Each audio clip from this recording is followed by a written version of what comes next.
यूँ तो आप 4 time Lok Sabha member of parliament है, लेकिन आपको प्रिविलेज मोशन दुबे भी कहा जाता है। अंधे की कहानी थी ना हाथी की।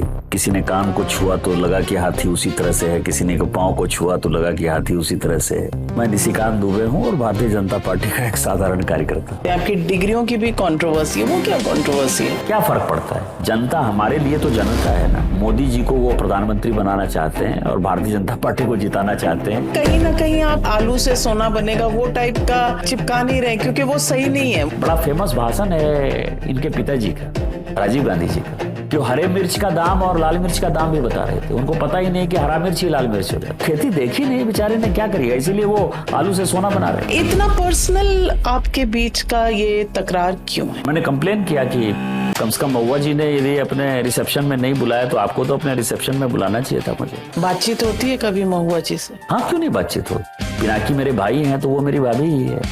तो पिनाकी जी से और महुआ जी से हाई हेलो के आगे गले मिला, मैं उनके सामने ही गले मिला। विपक्ष में दोस्त हैं आपके? 788 एमपी में से कम 780 तो मेरे दोस्त हैं और 1-2 लोग हैं जिनसे लड़ाई है। अच्छा, ये लड़ाई वाली लिस्ट कौन सी है? अब वो पूरी दुनिया को पता है। महुआ मोइत्रा हमें पता है, बाकी इसके अलावा कौन है? देश में कोई सबसे एरोगेंट पॉलिटिशियन है तो चिदम्बरम साहब हैं। तो मुझे वो स्पेशली वित्त मंत्रालय में उन्होंने बुलाया था। गेट पर उन्होंने रिसीव किया और मुझे कॉफी पिलाते हुए कहा कि अब तो तुम कहोगे कि मैं एरोगेंट नहीं हूँ। वो एरोगेंट नहीं है? नहीं, एरोगेंट है। तो कॉफी वेस्ट गई उनकी। मैंने ये कहा था कि जो पीएमएलए का कानून लेकर आए हैं आप, हो सकता है कि एक दिन आप ही जेल चले जाएं। तो एक दिन वो जिरा करने के लिए कलकत्ता जा रहे थे तो उन्होंने कहा कि do you recall mister Dubey कि what you said that day. मैंने कहा यस सर, मैंने उस दिन आपको कहा था कि हो सकता है कि आप ही पीएमएलए में जेल चले जाएं, तो आप जेल चले गए सर। ऑपोजिशन में आपको जिसने सबसे अच्छा कॉम्प्लीमेंट दिया? कल्याण बनर्जी। उसी तरह से मुलायम सिंह यादव जी मिल गए। मेरी वाइफ ने पैर छू के प्रणाम किया, बच्चों ने किया, तो उन्होंने अपने पॉकेट से 1000 रुपया निकाला, कहा कि बहू हो तुम, लेकिन मैं तुमको बताता हूँ कि तुम्हारा हस्बैंड जो है वो बहुत बड़ा पॉलिटिशियन है। मैं इसमें जो है राम मनोहर लोहिया की छवि देखता हूँ। अखिलेश यादव से कैसे संबंध? बहुत अच्छे संबंध। अभी मेरा जन्मदिन था तो 100 रुपया दिया था उन्होंने गिफ्ट मुझे। यूपी के चुनाव के बारे में आपको क्या नजर आ रहा है अपनी दूरबीन से? यूपी हम जीतेंगे। पंजाब तो 100% कभी भी सर, आज चुनाव हो जाए आज हम जीत जाए। आपका बेस है वहाँ, आप तो इम्पोर्ट कर रहे हैं ना। सभी लोग कहते थे कि पत्थर पर जो है घास उग सकता है, लेकिन पश्चिम बंगाल में भारतीय जनता पार्टी नहीं जीत सकती है। लोग कहते हैं कि ये फिक्स चुनाव था। चुनाव कैसे फिक्स होता है? क्योंकि इलेक्शन कमीशन आपका तो तमिलनाडु में नहीं था, केरल में नहीं था, कर्नाटक तो बहुत महत्वपूर्ण राज्य है, उस वक्त हमारा इलेक्शन कमीशन नहीं था। अगला चुनाव 31 का है, उससे पहले 29 का लोकसभा चुनाव है। मोदी जी जब तक हमारे नेता हैं तब तक भारतीय जनता पार्टी को हराना बहुत मुश्किल।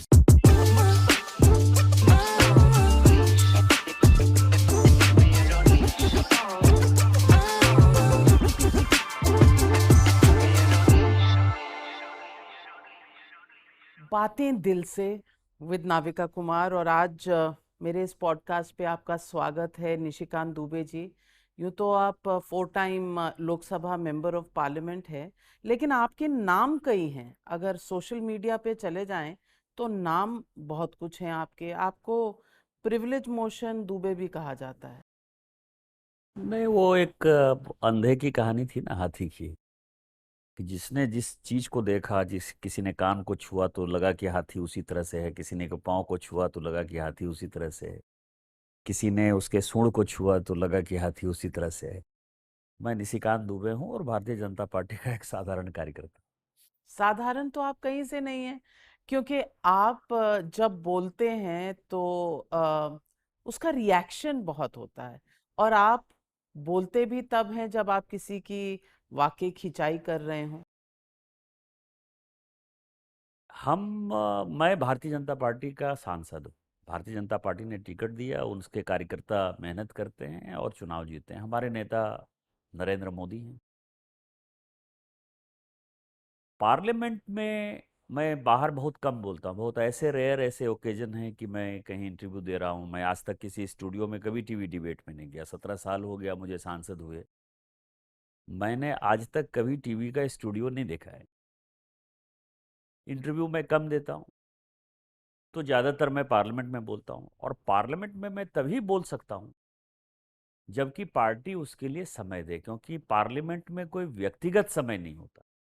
तो पार्टी जब मुझे समय देती है और पार्टी कहती है कि मुझे इस प्रकार से बोलना है तो मैं पार्टी के आदेश का पालन करता बहुत गहरी बात कह रहे हैं आप कि पार्टी कहती है तो मैं बोलता हूँ, यानी कि आपके हर कहे हुए वक्तव्य में कहीं ना कहीं आप कह रहे हैं आप पार्टी से परमिशन लेके ही कहते हैं। हूँ। बोलने के तरीके पर पार्टी आपको गाइड नहीं करती है कि आपको क्या बोलना है, शब्द क्या चुनाव करना है, बोलने का तरीका आपका क्या होगा। लेकिन जहाँ तक विषय का सवाल है, वो विषय पार्टी तय करती है। और यही पार्लियामेंट्री डेमोक्रेसी है, इसी तरह से पार्लियामेंट चलता है। वहाँ जो कोई भी बोलते हैं वो पार्टी के परमिशन के आधार पर ही बोलते हैं, पार्टी के समय के ही तहत बोलते हैं। अपना कोई व्यक्तिगत सांसद का समय नहीं होता है। सांसद का समय 1-2 मिनट का होता है, जो वो क्वेश्चन आवर में प्रश्न पूछता है। तो प्रश्न यदि आपके लॉटरी सिस्टम में फंस जाते हैं तो, या 0 आवर में भी लॉटरी सिस्टम में फंस जाते हैं तो, क्योंकि 543 मेंबर ऑफ पार्लियामेंट है, उसमें से 20 आदमी का लॉटरी में फंसता है। तो यदि वो लॉटरी में फंस जाता है तो फिर आप बोलते हैं। और उसमें भी आप क्या बोलेंगे, वो राष्ट्रीय विषय, अंतर्राष्ट्रीय विषय उसके दायरे में है या नहीं है, वहां भी स्पीकर तय करते हैं कि वो विषय पार्लियामेंट में उठाने लायक है या नहीं। लेकिन कई एक मुद्दे हैं जिन पर आप बहुत पैशनेटली एंगेज होते हैं। अब पेट्रोल डीजल के दाम कुछ बढ़े, कुछ कुछ दिन पहले बढ़े थे, तो उस पर आपका एक ट्वीट आया। अ, वो ट्वीट फिर आपने डिलीट कर दिया। वो ट्वीट मैंने जेन्युइन ट्वीट किया था, लेकिन मुझे लगा कि चूंकि सेंटीमेंट बहुत हावी होते हैं लोगों के, आप सही समय पर सही बातें यदि कहें तो उसका असर होता है। तो अभी लोगों को डीजल और पेट्रोल और गैस के दाम जो है वो ज़्यादा प्रभावी पिंच कर रहे हैं, तो मैंने वो दारू वाली बात जो है उसको बंद कर दी। लेकिन वास्तविकता ये है कि इस देश के जो मुद्दे हैं, उन मुद्दों के बारे में हुआ क्या है कि हमारी सरकार 2014 में आई, मतलब मोदी जी की सरकार। 2014 के पहले सोशल मीडिया का, इलेक्ट्रॉनिक मीडिया का या सोशल मीडिया प्लेटफॉर्म्स का रोल बहुत ही सीमित था। 2012-13 से जो वो ट्रेंड स्टार्ट हुआ 2014 के बाद, क्योंकि पहली बार आम आदमी को सोशल मीडिया के साथ यदि किसी ने जोड़ा, तो मैं उसमें माननीय मोदी जी का जो है सबसे बड़ा योगदान मानता हूं, क्योंकि वो सबसे बड़े कम्युनिकेटर हैं और आगे के बारे में सोचते। तो हमारी सरकार जो है वो लगातार स्क्रूटनी में है। 2014 के बाद हम छोटी सी काम करेंगे, अच्छा करें बुरा करें, वो स्क्रूटनी में है। 140 करोड़ लोग इसको स्क्रूटनी कर रहे हैं। 2014 के पहले क्या क्या होता रहा, पेट्रोल के दाम कैसे बढ़ते थे, डीजल के दाम कैसे बढ़ते थे, ऑयल बॉन्ड कैसे होते थे, कैसे अस्थिर रखा मनमोहन सिंह जी ने, वो तो दुनिया को पता नहीं ना। तो उसी के आधार पर मैं ट्वीट करता हूँ, लोगों को बताने की कोशिश करता पर तब भी तो आपकी पार्टी विरोध करती थी, शोर मचाती थी, सवाल उठाती थी। अब सत्ता में आप हैं पिछले 12 साल से, अब दूसरे सवाल पूछ रहे हैं। इसमें यही तो काल चक्र होता है। पहले आप सवाल उठाते थे, अब सवालों के जवाब देने, इसमें गलत क्या है? हूँ। नहीं नहीं, इसमें बहुत बड़ा सवाल है। हम जब उठाते थे, आपको ध्यान हो कि 2008-9 के बाद जो है दुनिया में एक क्राइसिस जो है जी। स्टार्ट हुआ, सब प्राइम क्राइसिस के तौर पर, फिर भारत में भी वो आया। और उसके बाद अचानक पेट्रोल डीजल के दाम बढ़े, गैस के दाम बढ़े, जिसके बारे में आप बात कर रही हैं कि 2011-12 के बाद जो है हम लगातार महंगाई की बात करते रहे, पेट्रोल डीजल की बात करते रहे।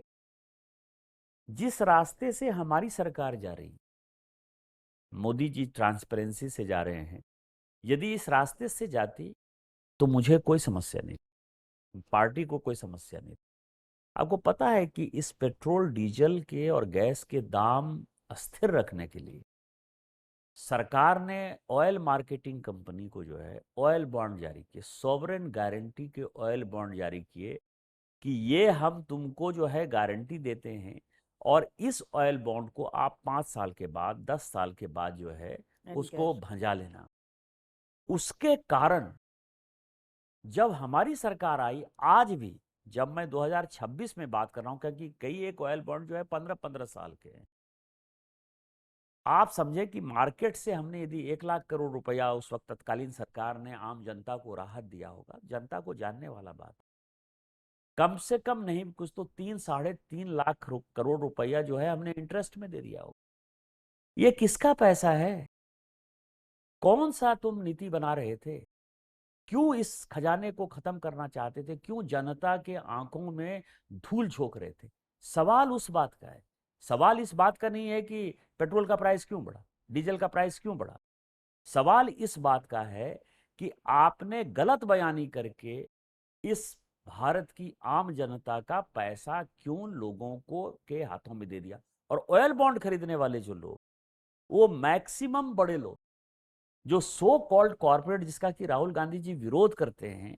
और मैं हमेशा चैलेंज करता हूं कि ऑयल बॉन्ड में सबसे ज्यादा पैसा किसने इन्वेस्ट किया। तो आपको लगेगा कि जिन बड़े बड़े नामों का जो है वो करते हैं, मैं किसी बिजनेसमैन का नाम नहीं लेना चाहता, उन सभी लोगों ने ऑयल बॉन्ड खरीदे, उनकी कंपनियों ने ऑयल बॉन्ड खरीदे, उनको फायदा पहुंचाया। यदि अमीरों की कोई सरकार हुई इस देश में, तो उसमें राहुल गांधी जी और सोनिया गांधी जी के नेतृत्व में मनमोहन सिंह जी ने उस सरकार को चलाया, और ऑयल बॉन्ड करप्शन का सबसे बड़ा अड्डा साबित हुआ। विरोध वो है। निशिकांत दुबे जी, 12 साल जब एक सरकार सत्ता में रहती है तो प्रश्न पूछे जाएंगे। आज एक और बड़ी कंट्रोवर्सी है कि नॉर्वे में प्रधानमंत्री थे, वहाँ एक महिला पत्रकार ने सवाल उठाया, प्रेस फ्रीडम की बात की। ये प्रेस फ्रीडम की चर्चा बहुत होती है। क्या हमारे देश में प्रेस फ्रीडम है, नहीं है, कम है, सवालों के जवाब मिलते हैं, नहीं? आपको नहीं लगता कि पार्लियामेंट पे इन विषयों पर चर्चा होनी चाहिए? अलग अलग आता है आपके कई प्रश्न जो है वो 2-3 टुकड़ों में।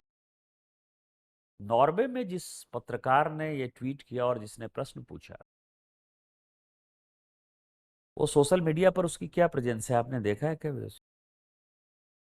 वो 28 साल की एक महिला पत्रकार है। उसने अंतिम ट्वीट अपना 2024 में किया, और उसके फॉलोवर जो है मेरे समझ से मुश्किल से 10 या 12 हैं। आप एजेंडा के तहत प्रश्न पूछना चाहते हैं या एजेंडा पर हम डिस्कस करना चाहते हैं? 5 घंटे तक जब उसने इस ट्वीट को किया, जब तक कि कांग्रेस जो है बहुत एक्टिव नहीं हो गई, तो 814 केवल उसके लाइक। मैंने उसको बड़े गौर से देखा, मतलब मैं इन चीज़ों पर जो है बहुत ध्यान देता हूँ। तो एक तो यह है, शायद नॉर्वे के प्रश्न का जवाब इतना ही है। इतना नहीं है। दूसरा ये है कि माननीय प्रधानमंत्री जी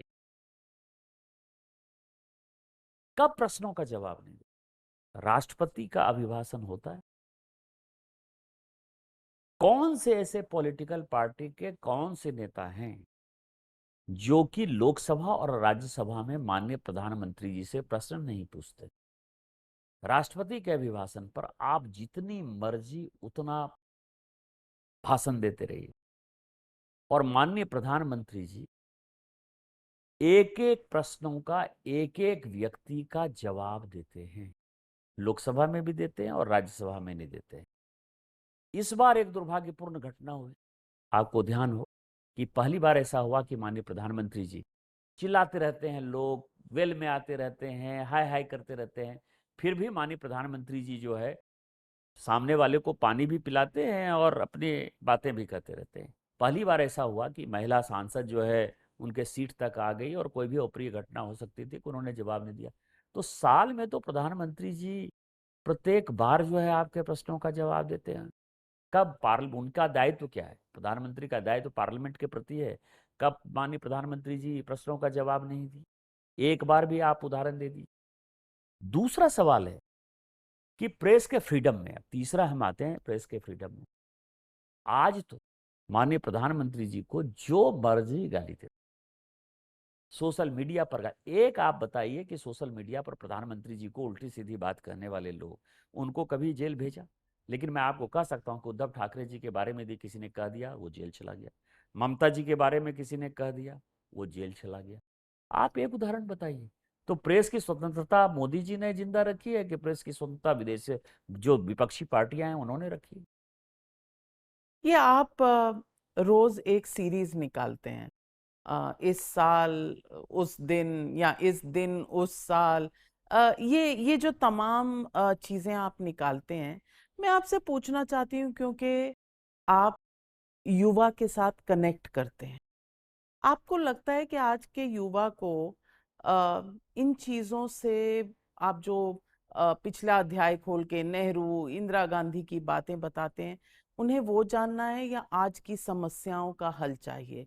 नीट पेपर लीक हो जाता है, सीबीएसई का जो चेकिंग है वो प्रॉब्लम हो जाता है, दरोगा के एग्जाम्स के पेपर लीक हो जाते हैं, क्लेरिकल स्टाफ का जो एंट्रेंस टेस्ट है वो लीक हो जाता है। दिक्कत जो है उस पर ना बात करके, उनको ना एड्रेस करके, सिर्फ हिस्ट्री की बात करना, क्या ये सही है? कि क्या है, मैंने फिर कहा आपको, मतलब नीट पेपर लीक हो गए या सीबीएसई में समस्या हो जाती है, पेपर लीक हो जाते हैं, क्लरिकल हो जाते हैं, चाहे दरोगा के पेपर लीक हो जाते हैं, इसको कोई भी सही नहीं ठहरा सकता। ये गलत है, जो बात गलत है वो गलत है। नीट की अभी सीबीआई जांच कर रही है, लगातार दोषी पकड़ाए जा रहे हैं, और पार्लियामेंट्री पार्टी की मीटिंग में प्रधानमंत्री जी स्पष्ट तौर पर कह चुके हैं कि इसके लिए हम एक फुल प्रूफ व्यवस्था बनाने का प्रयास करेंगे। आज नहीं, आज नीट का लीक हो गया, अभी तो पार्लियामेंट चल नहीं रहा है, लेकिन इसके पहले भी उनकी चिंता इस बात पर 100%। और मैं जितना अपने प्रधानमंत्री जी को जानता हूं, मैं इतना कह सकता हूं आपको कि शायद 6 महीने साल भर में एक फुल प्रूफ सिस्टम जो है इनका हो जाएगा, जिससे कि विद्यार्थियों को कोई परेशानी नहीं हो, ट्रांसपेरेंसी हो। लेकिन मैंने पार्लियामेंट में एक दिन भाषण देते हुए, आप तो इन एग्जाम की बात करते हैं, भारत में आज भी, और जब से भारत स्वतंत्र हुआ तब से, सभी लोगों की एकमात्र इच्छा होती है, माँ बाप की भी और बच्चों की भी, कि वो यूपीएससी कंप्लीट, वो आईएएस बने, आईपीएस बने, आईआरएस बने, रेलवे सर्विस में जाए, मतलब ऑल इंडिया सर्विस में जाए। आपको आश्चर्य होगा कि उत्तर प्रदेश के जौनपुर के एक साधारण ग्रेजुएट बटुक सिंह जी, उनको इंदिरा जी ने जो है जबरदस्ती यूपीएससी का मेंबर बनाया, और वो 5-7 साल यूपीएससी में रहे, मेंबर के तौर पर भी और चेयरमैन के तौर पर। और उस जमाने में जो आपका वाइवा होता था, साक्षात्कार होता था, उसमें बहुत ज्यादा नंबर होता था। मतलब आप ये समझिए कि यदि 1000 का पेपर होता होगा, तो 550-600 का पेपर जो है आप लिखित देते थे, और 450 का जो है साक्षात्कार होता था। और उस जमाने में प्रायः जो बड़े परिवार के बच्चे, मैं नाम नहीं लेना चाहता, एक एक परिवार यदि आप देखेंगे तो उनके परिवार में 5 IAS IPS, 10 IAS IPS, 15 IAS IPS, पूरे के पूरे खानदान आईएएस आईपीएस।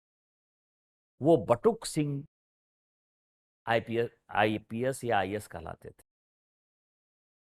और आप किसी दिन औपचारिक या अनौपचारिक तौर पर बटुक सिंह यूपीएससी कैसे होता था, वो माननीय प्रधानमंत्री जी के जो प्रिंसिपल सेक्रेटरी रहे उस जमाने में, 1967 में जो है वो आईएएस कंप्लीट किए थे, माननीय नृपेंद्र मिश्रा साहब, उनसे आप जरूर पूछिएगा, उनको मेरे से ज्यादा जानकारी है कि बटुक सिंह आईएएस कैसे बनते थे।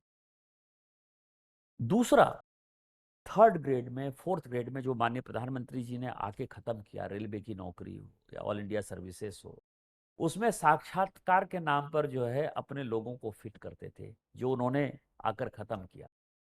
यही तो मैं कह रहा हूं, मेरे ट्वीट के पीछे जो रीजन होता है, जो मैं बताता हूं कि आज के दिन क्या हुआ, 2014 के पहले इस देश में क्या क्या होता रहा, और किसके कारण हम क्या खामियाजा भोग रहे हैं, कौन सी समस्या है, तिब्बत की समस्या है, चीन की समस्या है, अरुणाचल की समस्या है, मणिपुर की समस्या है, पंजाब की समस्या है, बेरोजगारी की समस्या है, लैंड की समस्या है, चिकन नेक की समस्या है, बांग्लादेशी घुसपैठिए की समस्या है, बर्मा की समस्या है, कोई ऐसी समस्या नहीं है जो कि कांग्रेस की क्रिएट की नहीं हुई है, और उसको हम जो है सुधारने का प्रयास कर रहे हैं। इसीलिए हम वो ट्वीट करते हैं और लोगों को ये जानना चाहिए।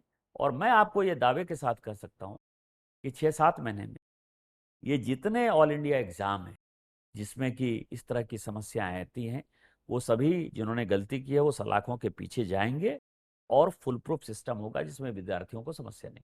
खैर, ये 2-3 साल पहले भी लीकेज हुई थी, तब भी यही आश्वासन दिया गया था। उससे पहले लोग आंकड़े निकालते हैं, आप भी पढ़ते होंगे सोशल मीडिया पे कि 150 ऐसे एग्जाम हैं जो पिछले 10 साल में लीकेज हुआ। बहरहाल सवाल मेरा ये है कि पहले गलतियां हुई हुई, क्या पहले का राज सही था? नहीं, इसीलिए तो चुनकर जनता आपको लाई, आपकी पार्टी को लाई, नरेंद्र मोदी को लाई। मैं सिर्फ एक आम भारतीय नागरिक होने के नाते आपसे ये सवाल पूछती हूँ कि 12 साल का गुडविल मिला है, आप कब तक ये समस्याएं यूं ही चलती रहेंगी? कब तक हम पुराने समय को दोष देते रहेंगे और कब नया सवेरा होगा?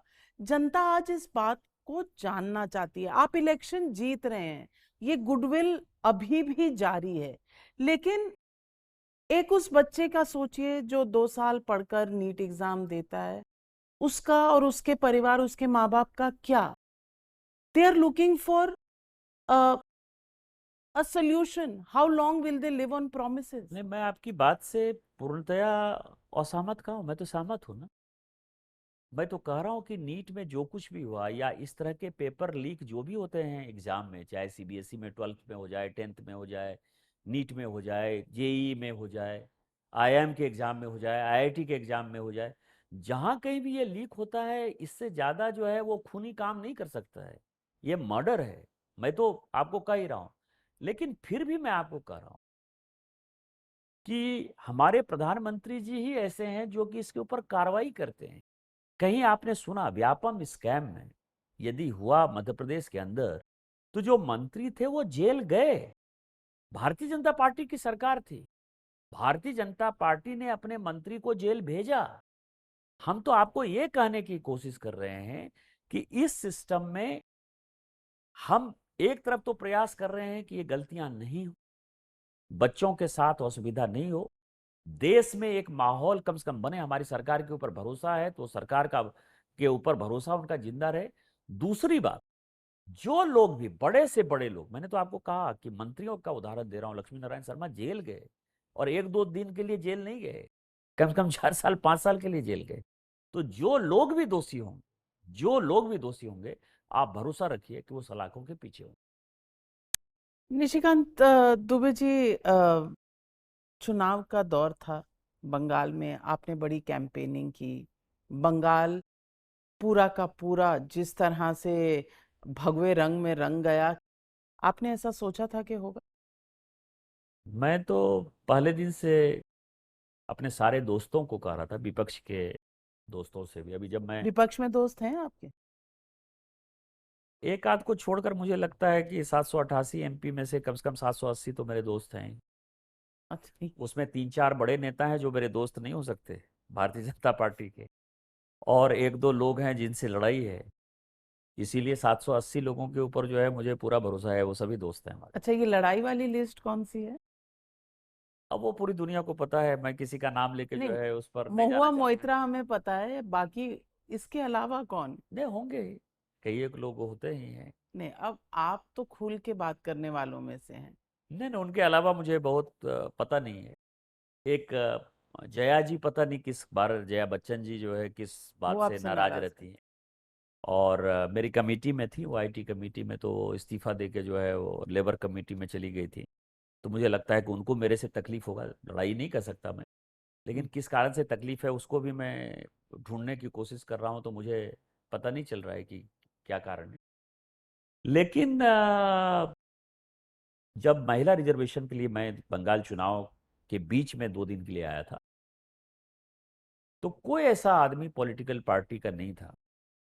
मुझे आरजेडी के मनोज झा जी ने पूछा था, मैंने उनको भी कहा था कि 2 सीट जीतेंगे हम। कनी को मैंने कहा था कि your party is going to lose badly, in Tamil Nadu हम जीत रहे हैं। टीएमसी की डोला सेन जो हमारी कमेटी की भी चेयरमैन है, उनको हमने साफ कहा था। हमारे साथ सतीश गौतम जी हमारे अलीगढ़ के प्रमुख सांसद हैं, हम दोनों ने कहा था कि आप बुरी तरीके से हार रहे हो। काकुली घोष दस्तीदार, सौगत राय, सुप्रिया सुले, कोई ऐसे आदमी नहीं थे जिसको मैंने नहीं कहा था कि हम लोग 200 सीट से कम जीतेंगे, और हम 207 सीट जीते। इसीलिए वो पूरा राइटिंग दिखाई दे रहा था। फिक्स था इसीलिए इतना पता था। किस बात का फिक्स? लोग कहते हैं कि ये फिक्स चुनाव था, इलेक्शन कमीशन ने आपको तो जिता दिया। यानी केरल में जो है वो 102 सीट जीते गए, वो हमने वहां फिक्स कर दिया था कि हम उनको कह दें जिता दें, कांग्रेस जीत जाएगी। यहाँ आपने बंगाल फिक्स किया था, नहीं, आप तमिलनाडु फिक्स यानी करना भूल यहाँ गए। तमिलनाडु विजय जो है वो, मैं ये कह रहा हूँ कि सरकार तो ममता जी की थी ना, चुनाव तो आप लड़, कैसे फिक्स होता है चुनाव, कैसे फिक्स होता है? क्योंकि इलेक्शन कमीशन आपका। तो तमिलनाडु में नहीं था, केरल में नहीं था, पुडुचेरी में भी थोड़ी कम सीटें ही रह गई, वहां नहीं था। तेलंगाना में जो इनकी सरकार है उस वक्त हमारा इलेक्शन कमीशन नहीं था। हिमाचल में जो सरकार है हमारा इलेक्शन कमीशन नहीं था। कर्नाटक तो बहुत महत्वपूर्ण राज्य है, उस वक्त हमारा इलेक्शन कमीशन नहीं था। क्या पर जमीनी तौर पर व्हाट वाज द मैजिक? देखिए क्या है कि जब अमित शाह जी पार्टी के अध्यक्ष बने, तो नरेंद्र मोदी जी का नेतृत्व और अमित शाह जी का अध्यक्ष बनना, दोनों भारतीय जनता पार्टी के इतिहास की एक बड़ी घटना है। दोनों आइडियोलॉजिकली बहुत ही कमिटेड आदमी। मेरी जानकारी के हिसाब से माननीय गृह मंत्री जी के पास पासपोर्ट भी नहीं, और जब लोग उनसे पासपोर्ट की बात करते हैं कि आप पासपोर्ट नहीं है, विदेश जाना पड़ता है, आप गृह मंत्रालय के कई एक मीटिंग होते हैं, तो वो हमेशा कहते हैं कि मेरा काम मंत्री के नाते यहाँ है, और मैं वहीं इसके अलावा, सरकार के अलावा वहीं ट्रेवल करता हूँ जहाँ भारतीय जनता पार्टी को वोट मिल सकता है। तो विदेश में भारतीय जनता पार्टी का वोट नहीं है, उनके वोटर वहां रहते नहीं, तो वो जाते नहीं। तो उन्होंने माननीय प्रधानमंत्री जी के साथ मिलकर एक बड़ी स्ट्रेटेजी बनाई कि हम आइडियोलॉजिकल वॉर लड़ते, और हमारे कार्यकर्ता वर्षों से आइडियोलॉजी के तहत लड़ते। तो आइडियोलॉजी कहाँ कहाँ हमारी प्रभावित है, जहां अपने कार्यकर्ता मारे जा रहे हैं? एक केरल है, एक पश्चिम बंगाल है, और एक त्रिपुरा है। ये तीन ऐसे राज्य थे जहां की हम आइडियोलॉजी में, क्योंकि जो कम्युनिस्ट विचारधारा है उसके खिलाफ राष्ट्रीय स्वयंसेवक संघ की हमारी विचारधारा है, और हम वैचारिक लड़ाई कार्यकर्ताओं के माध्यम से लड़ते। तो इस तीन जगह पर फोकस किया।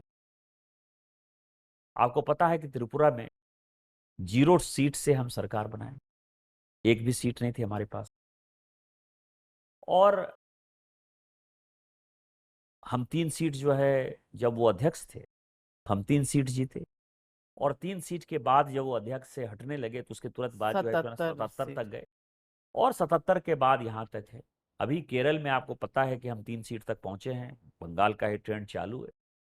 और जितना मैं अनुभव कर पाया हूँ मोदी जी को और अमित शाह जी, मैं एक दावे के साथ कह सकता हूँ कि अगली सरकार जो है, हमारा अगला टारगेट जो है पार्टी के कार्यकर्ताओं का, वो केरल है। सदानंद मास्टर को लाकर मोदी जी ने एक मास्टर स्ट्रोक ऑलरेडी खेल दिया है, और मुझे लगता है कि अगला चुनाव केरल में होगा, और केरल में फिर शायद आप कहेंगे कि फिक्स हो गया, क्योंकि अभी फिक्स नहीं हुआ। अगली बार भारतीय जनता पार्टी जब जीतती है तब फिक्स हो जाता है, लेकिन हम विचारधारा की लड़ाई लड़ते हुए बंगाल में जीते हैं। अगला चुनाव 31 का है, उससे पहले 29 का लोकसभा चुनाव है। इलेक्शन कमीशन 31 में आपका ही रहेगा, भरोसा है? मैंने कई एक जगह 2-4 बातें कही बड़ी स्पष्टता के साथ कही कि मोदी जी जब तक हमारे नेता हैं तब तक भारतीय जनता पार्टी को हराना बहुत मुश्किल। और मोदी जी, हमारे जैसे कार्यकर्ताओं का हमेशा भगवान से एक ही प्रार्थना होता है कि स्वस्थ रहे, क्योंकि आज उनमें जितनी एनर्जी है, जो यंग बच्चे 25 साल 26 साल 30 साल के राजनीति में आते हैं वो भी उतनी मेहनत नहीं करते। और उनके साथ जो उनकी टीम है, चाहे माननीय गृह मंत्री जी की टीम हो, चाहे अभी यंग हमारे राष्ट्रीय अध्यक्ष नितिन नवीन जी की टीम हो गई, या और भी स्टेटों में जिस तरह की टीम है, उस टीम के भरोसे मैं आपको यह कह सकता हूं कि विकसित भारत 2047 जब भारत बनेगा, जो संकल्प है माननीय प्रधानमंत्री जी का, उस वक्त तक माननीय प्रधानमंत्री जी स्वस्थ होकर उन चीजों को देखेंगे।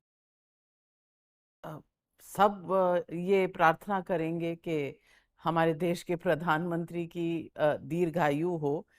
लेकिन पार्टी का प्लान भी तो होता है। आपने अ, ये पहले कहा भी है कि अगर मोदी जी नहीं रहेंगे तो 150 सीट से ऊपर नहीं मिलेंगे। ये आकलन क्या है? और पार्टी का कोई ना कोई सक्सेशन प्लान तो होगा। हर आदमी, हर घर में, हर परिवार में ये तय करता है, हर कंपनी में तय होता है। देखिए, मैंने वो बातें एक अलग परिप्रेक्ष्य में कही। उसके पीछे रीजन ये था कि आज के समय में भारतीय जनता पार्टी, भारतीय जनसंघ जिस कारण से बनी, वो सारे वैचारिक जो हमारे मुद्दे थे वो माननीय मोदी जी ने पूरे किए। उनकी मूवमेंट जो है 25 साल 30 साल के लड़के की तरह है। 370 की बात करते थे आप, 35A की बात करते थे, राम जन्मभूमि की बात करते थे आप, यूसीसी की बात करते थे आप, विकास की बात करते थे आप, समाज के समरसता की बात करते थे। ईडब्ल्यूएस को जो रिजर्वेशन दिया, एक बड़ा काम किया माननीय मोदी जी ने, सामाजिक सौहार्द कायम किया। उस परिस्थिति में जब तक मोदी जी स्वस्थ हैं, कोई एक रीजन होगा ना। सक्सेशन प्लान क्या होता है? आदमी बूढ़ा हो गया हो, आदमी चल नहीं पा रहा हो, आदमी की यादाश्त खत्म हो गई हो, कौन सा ऐसा रीजन है जिसमें कि आपको इसके बारे में सोचने की आवश्यकता? तो आप सोच नहीं सकते। दूसरा यह है कि सक्सेशन प्लान पार्टी में चलते रहता है। आज नितिन नवीन जी जब राष्ट्रीय अध्यक्ष बने तो वो तो सबसे कम उम्र के राष्ट्रीय अध्यक्ष हैं ना। और कई एक लोगों को लगता है कि राष्ट्रीय अध्यक्ष बना दिए गए, थोपे हुए अध्यक्ष नहीं है। बड़ी सोची समझी दूरगामी सोच का जो है वो परिणाम है ना माननीय नितिन। भारतीय जनता पार्टी में जो आज तक राष्ट्रीय अध्यक्ष बने, मौली चंद्र शर्मा बने, एक छोटे जगह पर काम करते थे, भारतीय जनसंघ के अध्यक्ष। नितिन गडकरी जी अध्यक्ष बने। मैं हाल फिलहाल में, मतलब मैं पूरे पुराने इसमें जाऊंगा तो लोगों को लगेगा कि ये पुराने इसमें जाता है। नितिन गडकरी जी अध्यक्ष बने। अध्यक्ष बनने के पहले तक वो दिल्ली में एक दिन नहीं रुके थे। वो भी एमएलसी थे और महाराष्ट्र सरकार में कैबिनेट में मंत्री थे। इतना ही तो था ना। पार्टी के कोई राष्ट्रीय पदाधिकारी नहीं। माननीय अमित शाह जी जब राष्ट्रीय अध्यक्ष बने तो स्टेट में वो विधायक थे। उसके पहले कैबिनेट मंत्री नहीं थे, वो गृह राज्य मंत्री। इतना ही तो था ना। तो नितिन नवीन जी की अध्यक्ष की यदि तुलना करें तो जैसे अमित शाह जी पार्टी को ऊंचाई के लेके गए, नितिन गडकरी जी का पार्टी में यदि बड़ा योगदान रहा, तो नितिन नवीन जी भी तो वैसे राज। और नितिन नवीन जी का अनुभव मैं बताऊं कि इन दोनों से कम नहीं है। कम इसलिए नहीं है कि जैसे माननीय गृह मंत्री जी जब हुए राष्ट्रीय अध्यक्ष तो वो ऑल इंडिया ट्रेजरर थे युवा मोर्चा। 1991-92 में नड्डा जी राष्ट्रीय अध्यक्ष हुआ करते थे, शिवराज सिंह चौहान जी महामंत्री हुआ करते थे, ऑल इंडिया ट्रेजरर जो है माननीय गृह मंत्री अमित शाह जी हुआ करते थे। उसी तरह से नितिन नवीन जी 6 साल तक भारतीय जनता युवा मोर्चा के राष्ट्रीय महामंत्री रहे, पूरे देश में घूमे हुए। तो इस कारण से जो सक्सेशन प्लान है पार्टी का वो बरकरार है। लेकिन हम लोगों का सौभाग्य और इस देश का भी सौभाग्य, क्योंकि जितने अंतर्राष्ट्रीय व्यक्ति, जैसे भारत रत्न की तरह का जो अवार्ड होता है, देश का जो सर्वोच्च अवार्ड होता है, जितने माननीय प्रधानमंत्री जी को मिले उतने किसी को नहीं मिले। तो हमारा सौभाग्य है कि वो हमारे नेता हैं और हम उनके नेतृत्व में आगे बढ़ रहे हैं। इसलिए मैंने ये बातें कही थी और आज भी मैं अपनी बात पर कायम हूं कि मोदी जी के कारण आम जनता में भारतीय जनता पार्टी के प्रति अस्पष्टता है और आम जनता भारतीय जनता पार्टी को पार्टी विद ए डिफरेंस मानती।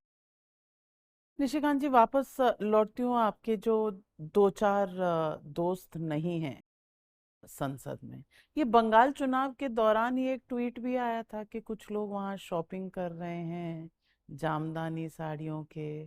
इस देखिए, ये इतना पर्सनल आपके बीच का ये तकरार क्यों है? ये उनकी सोच है।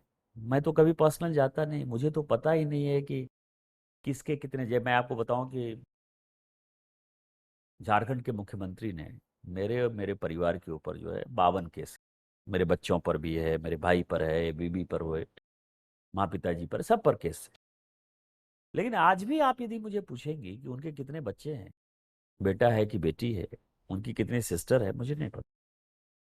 राजनीति में मैं, जो लोग राजनीति में नहीं है उनके बीवी बच्चों पर नहीं जाता। दूसरी बात यह है कि मैंने कभी भी, ये बात जब मैं 2009 का चुनाव लड़ने के लिए गया तो इंडिया टुडे के फ्रंट पेज पर कुछ फोटो छपे, इनके पास पैसे हैं, अब ये सांसद बनना चाहते हैं। आप कॉर्पोरेट हाँ, तो उसमें डायरेक्टर थे। उसमें से मेरा भी जो है फोटो छपा कि कुछ लोग जो पैसे वाले चुनाव लड़ने के लिए आए हैं, उसमें मेरा भी नाम था। निशिकांत दुबे जो है वो करोड़पति हैं और वो चुनाव लड़ने के लिए आए। तो मैं जब चुनाव लड़ने के लिए गया उस वक्त भी मुझे गरीब बनने का कोई शौक नहीं है, मैंने कभी नहीं कहा कि मैं गरीब हूं। तो दूसरा सवाल ये है कि जब मैं वहां चुनाव में था बंगाल में, कि एक लोगों को पता नहीं है कि बंगाल से मेरा पारिवारिक रिश्ता है। मेरी मौसी जो है वो महिषादल की रानी, अंतिम रानी रही। महिषादल एक स्टेट है नंदीग्राम के पास, जहाँ से कि शुभेंदु अधिकारी जी एमएलए हुआ करते थे, हैं।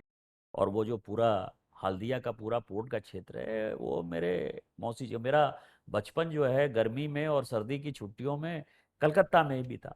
तो स्वाभाविक है कि मैं यदि 30-35 दिन पार्टी के काम के लिए होगा तो परिवार के लोग भी आते जाते रहेंगे, वो आते हैं। और वाइफ यदि जाएंगी तो वो वहाँ का जो बंगाल का जो बेस्ट फ्लेवर चीज है। है, हाँ। फ्लेवर है, तो उसको निश्चित तौर पर खरीदना चाहेंगे। तो खरीदने की तो बात कर रही थी ना, किसी को ये तो नहीं कहा ना कि मैं, मुझे गिफ्ट दे दो। यदि वो गिफ्ट मांगती, रिवॉल्वर बंदूक की बात करती कि गिफ्ट नहीं दोगे तो कर देंगे, या दबाव डालती कि हम भारतीय जनता पार्टी के सांसद की बीबी हैं, तुम्हारे यहाँ सीबीआई का रेड हो जाएगा, ये न्यूज था। न्यूज ये थोड़ा था कि कोई खरीद रहा है जाके, कौन सी साड़ी खरीद रहा है। और आप समझिए कि कारीगरी में हम, हमारा कपड़ा बाहर निर्यात होता है, बाहर के भी जो कुछ चीजें हैं वो आयात होता है ना। यहाँ जब हम ब्रांडेड खरीदते हैं कि एरमिस का ये स्टोर खोल दिया हमने यहाँ, आपकी तस्वीरें आती हैं कि आप स्वदेशी की बात करते हैं, लुई वितों की टी शर्ट पहनते हैं। आती हो कि मतलब मैंने कब कहा कि मैं नहीं पहनता हूँ? स्वदेशी की बात मैं करता हूँ, मैं कोल्ड ड्रिंक्स नहीं पीता हूँ। लेकिन मैंने कहा ना कि मैंने कब कहा कि मैं गरीब आदमी, मैंने कब कहा कि मैं, मुझे कपड़ों का शौक नहीं, मुझे ये सब चीज, मतलब मैं इस पागलपंथी में नहीं फंसना चाहता। मैं अपनी जिंदगी जीता हूँ, स्वदेशी मेरी आइडियोलॉजी है, इस देश की मेक इन इंडिया बढ़ती रहे, ये मेरी आइडियोलॉजी है। और मैं जिस क्षेत्र को बिलोंग करता हूँ वो सिल्क का, भागलपुरी सिल्क जो है उसका गढ़ जो है वो पूरा का पूरा बुनकरों का केंद्र वहां है। यदि इस देश में 5 मेगा क्लस्टर हैं, उस 5 मेगा क्लस्टर का एक क्लस्टर गोड्डा देवघर है जो मेरी कॉन्स्टिट्यूएंसी है। और वहां के कपड़े पेरिस भी जाते हैं, सिंगापुर भी जाते हैं, लंदन भी जाते हैं और यूएस भी जाते हैं। मेरा टारगेट वो है, मैं करता हूं। इसीलिए मुझे किसी के सर्टिफिकेट की आवश्यकता। लेकिन वो लोग जो ट्वीट करते हैं, मुझे लगता है कि उनको परिवार नहीं, उनको परिवार नहीं पता। परिवार नहीं पता। बहुत बड़ी बात कर रहे हैं, लेकिन कहीं ये पर्सनल एनिमोसिटी इसलिए तो नहीं क्योंकि आपने उनके पार्लियामेंट क्वेश्चंस और ये सब निकाला, फिर जिस तरह से हाउ हिस्ट्री अनफोल्डेड, पार्लियामेंट की कमिटी ने उन्हें बर्खास्त किया, वो चुन के दोबारा आ गई। ये एक हिंदी फिल्म के बदले की कहानी है। कैसे बदले की कहानी? मैंने, मान लीजिए किसी के ऊपर, ये पार्लियामेंट है, आप इतने वर्षों से खुद पार्लियामेंट कवर करते हैं और आप बहुत ही सीनियर जर्नलिस्ट हैं और आपका बहुत सम्मान है। तो आपने हमारे जैसे हजारों लोगों को यहाँ एमपी बनते हुए देखा होगा।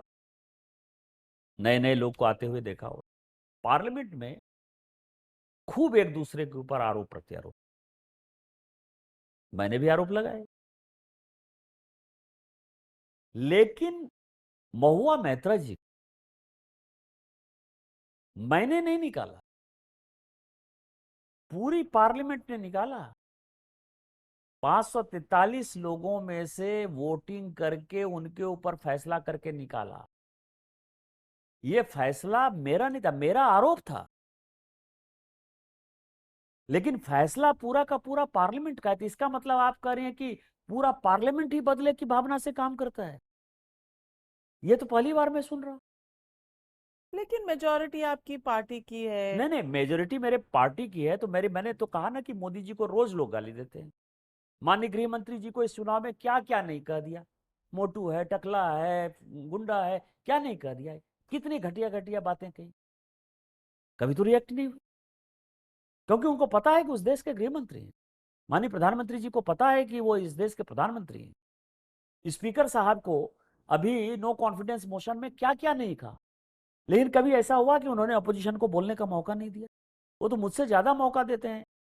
मैं भी तकलीफ में रहता हूं स्पीकर साहब से, मैं कहते रहता हूं कि हम इतनी बड़ी पॉलिटिकल पार्टी हैं, हमारी पार्टी को ज्यादा मौका दीजिए, लेकिन वो विपक्ष को ज्यादा मौका देते हैं। ये पार्लियामेंट बदले की भावना से नहीं चलती। और आपके माध्यम से मैं जनता को बताना चाहता हूं कि मेरे आरोप थे, लेकिन 543 एमपीओ में से सबों ने तय किया कि मेरे आरोप सही थे, इसीलिए उनको निकाला गया। और पार्लियामेंट कभी बदले की भावना से काम नहीं करता है। इसके पहले भी पैसे लेकर क्वेश्चन पूछने के चक्कर में 11 सांसद लोकसभा और राज्यसभा के एक सांसद निकाले गए, और नेहरू जी ने पहली पार्लियामेंट में मुदगल को इसी चक्कर में निकाला, पैसे लेने के चक्कर में ही निकाला। ये कोई नई घटना नहीं हुई थी। वो 11 सांसद वाली भी घटना जो है वो कोई 2005-6 की घटना नहीं थी। 1953-54 में एसजी मुदगल जो है, बॉम्बे के जो सांसद थे, उनको नेहरू जी ने निकाला, यही प्रश्न पूछने के चक्कर में, पैसा लेने के चक्कर में। तो महुआ जी कैसे अलग हो गई? लेकिन अब वो जीत के आई हैं तो मामला खत्म। नहीं, कहाँ खत्म है। लोकपाल में अभी सुप्रीम कोर्ट में केस चल रहा है, और जो सीबीआई की जो रिपोर्ट है, जो जहां तक मेरी जानकारी है कि सीबीआई अपनी रिपोर्ट पर वो चार्जशीट यदि फाइल हो जाएगी तो वो केस चलेगा, open and shut case. Open and shut case आप कह रहे हैं, कोर्ट ने अभी तय नहीं किया है। हमारे देश में आपको नहीं लगता कि ये पूरा प्रोसेस इज द पनिशमेंट? ठीक भी है, लोगों को लगेगा कि न्याय जो है अचानक झटके से नहीं हो गया। महुआ जी को भी निकालने के लिए कमेटी बनी ना, कमेटी में फैसला हुआ, वो कमेटी स्पीकर के पास रिपोर्ट गई, फिर स्पीकर साहब ने उस रिपोर्ट को पार्लियामेंट लोकसभा के अंदर रखा, और फिर लोकसभा ने फैसला किया। उसी तरह से लोकपाल में कंप्लेन हुआ, उसका जीरा हुआ, लोकपाल में सुनवाई होती रही, प्रिलिमिनरी इंक्वायरी हुई, प्रिलिमिनरी इंक्वायरी के बाद सीबीआई चार्जशीट फाइल करना चाहती है। अब वो हाईकोर्ट में स्टे के लिए गई, हाईकोर्ट के स्टे को सुप्रीम कोर्ट ने जो है खत्म कर दिया है। अब सुप्रीम कोर्ट में केस चल रहा है, सुप्रीम कोर्ट फैसला करेगी, फिर लोकपाल चार्जशीट करेगी। तो प्रोसेस है, लंबा समय लगता है, लेकिन कोई ये नहीं कह सकता है कि हमको जो है एक झटके से निकाल दिया। बातचीत होती है कभी महुआ जी से? होती है, होती है? मेरी सबों से बातचीत हो। महुआ जी से भी? हाँ, क्यों नहीं बातचीत हो। तो अभी कैसे होती अभी है मैं बंगाल चुनाव के समय था, बैठकर चाय पी रहा था। उनके साथ? नहीं नहीं, मैं कुछ लोगों के साथ बैठ के चाय पी रहा था, तो और भी 2-4 सांसद कलीग थे। तो उनको दिखाई नहीं दिया कि कुर्सी के आड़ में जो है मैं बैठा हुआ, तो वो अपने पति पिनाकी मिश्रा जी के साथ थी, उसी ताज में रुकी भी थी। तो वो जो मेरे कलीग सांसद थे बिहार के, राजेश वर्मा साहब, उनके उनसे मिलने के लिए वो आई, बड़े खुशी खुशी। तब तक मैं उनको दिखाई दे गया, तो हाय हेलो हुआ, पिनाकी जी से मैं गले मिला, पिनाकी जी से मेरे पुराने संबंध हैं। तो अच्छा या खराब जो भी है, पिनाकी मेरे भाई हैं, तो वो मेरी भाभी ही है। अभी तो पिनाकी जी से और महुआ जी से हाय हेलो के आगे? गले मिला, मैं उनके सामने ही गले मिला, और मैंने कंप्लेन किया कि कम से कम महुआ जी ने यदि अपने रिसेप्शन में नहीं बुलाया, तो आपको तो अपने रिसेप्शन में बुलाना चाहिए था मुझे। ये आ, जया बच्चन जी से आपने कभी कोशिश नहीं की मिलने की? नहीं नहीं, कोई इच्छा नहीं। क्योंकि आपके सब दोस्त हैं, एक आधा जो आप कह रहे हैं, उनसे कभी सुलह करने की जरूरत? जया जी बड़ी हैं, मतलब मेरे माँ की उम्र की, इसीलिए मैं उनसे बहस में नहीं पड़ना चाहता। निशिकांत जी, आप भागलपुर से आते हैं, भागलपुर की आपने बात कही। बचपन में जब आप बड़े हो रहे थे, आपके परिवार की आइडियोलॉजी थोड़ी लेफ्ट की थी। आपने जब ज्वाइन किया तो आपने एबीवीपी ज्वाइन की as a student, right wing की पॉलिटिक्स में गए। ये सब कैसे हुआ? नहीं, मेरे परिवार की आइडियोलॉजी ऐसा सच ऐसा नहीं था। देखिए क्या है कि जो भी ठीक ठाक परिवार, पढ़ा लिखा परिवार था, वो सभी कांग्रेस से। मेरे नाना कांग्रेस से, वो स्वतंत्रता संग्राम में जेल भी गए। मेरे जो दादा थे, या दादा के जो पिताजी थे, उनके पास जमीन ठीक ठाक थी। उस जमाने में जो है, हम लोगों के पास लगभग 700-800 एकड़ जमीन हुआ करती थी। तो धीरे धीरे मेरे परिवार को पता चला कि लगा कि इस इलाके में यदि अपनी जमीन बचानी है तो कम्युनिस्ट होना जरूरी है, क्योंकि कम्युनिस्ट के आंदोलन बड़े जोर से थे और वो लाल झंडा गाड़ देते थे और जमीन उनका हो जाता था। तो उस नाते जो है वो लोग कम्युनिस्ट हो गए। मेरे पिताजी नौकरी करने लगे इरिगेशन में, जहां से मैं आज सांसद हूँ। यहाँ क्या हुआ कि जो देवघर है, जो मेरे कॉन्स्टिट्यूंसी का पार्ट है, यहाँ एक देवघर कॉलेज है, यहाँ मेरे दो मामा जो है वो प्रोफेसर थे। एक फिलॉसफी के हेड ऑफ द डिपार्टमेंट थे, एक मैथमेटिक्स के हेड ऑफ द डिपार्टमेंट। जो फिलॉसफी के हेड ऑफ द डिपार्टमेंट थे, हमारे मामा जी प्रोफेसर नित्यानंद मिश्रा जी, वो हार्डकोर आरएसएस थे। मतलब नाना जी मेरे कांग्रेस के थे, लेकिन वो हार्डकोर आरएसएस थे। आरएसएस की शाखा जो है उनके जमीन पर लगते थे। वो 19 महीना इमरजेंसी में जेल चले गए। उस चक्कर में मेरे पिताजी सैक हो गए इरिगेशन डिपार्टमेंट से, कभी रीइंस्टेट नहीं हो पाए। हम लोग शहर से जो है गांव चले गए। तो गांव चले गए, और जब भारतीय जनता पार्टी बनी 1980 में, 77 में जब वो बाहर निकले, तो वो भारतीय जनता पार्टी के पहले जिलाध्यक्ष थे। तो आप ये समझिए कि शहर में पढ़ता हुआ कोई व्यक्ति वो नाना के यहाँ चला गया और वहां वो पढ़ रहा है, तो उसको तो इस आइडियोलॉजी के खिलाफ होगा ही ना। तो बचपन में जो आप समझिए कि वो जो इमरजेंसी का एक जुनून था, जब 6-7 साल मेरी उम्र हुआ करती थी, तब से मैं इस आइडियोलॉजी का हो गया। और फाइनली बाद में हमारा पूरा परिवार जो है इसी विचारधारा में हो गया, क्योंकि मेरे पिताजी कोई स्पेसिफिक आइडियोलॉजी के नहीं थे। अपने फादर के कारण जमीन बचाने के लिए कम्युनिस्ट थे, स्पेसिफिक उनकी आइडियोलॉजी तो हिंदू थी। कि ऐसे वाइल्ड वेस्ट की तरह आए और लगा दिया हाँ, झंडा और उनका हो गया? आज भी आप मेरे गांव की तरफ जाएंगे तो मेरे यहाँ एक आईपीएस अफसर हुआ करते थे, नवीन मिश्रा साहब। उनकी अच्छी खासी जमीन थी। आज भी उनका कम से कम नहीं कुछ तो 15-20 एकड़ जमीन होगा, जो कि परती पड़ा हुआ होगा, उसमें लाल झंडा गड़ा हुआ है। वहां आपको उस जमीन पे दिखाई देगी 144 आज भी लगा हुआ है। उनकी फिएट कार हुआ करती थी, फिएट कार जला दिया, और उनका जो सर्विस रिवॉल्वर था वो छीन के चले गए, आज भी नहीं पता चला। इतने जमाने से? इतने जमाने से वहां कम्युनिस्ट ही एमएलए होते रहे। बहुत रेयर ऐसा ओकेजन रहा। 2010 में पहली बार मेरे एमपी बनने के बाद पहली बार वो विधानसभा जो है भारतीय जनता पार्टी जीती। वो तब जीती जबकि परिसीमन में कांग्रेस ने हम लोगों के ऊपर उपकार कर दिया, वो सीट रिजर्व हो गई।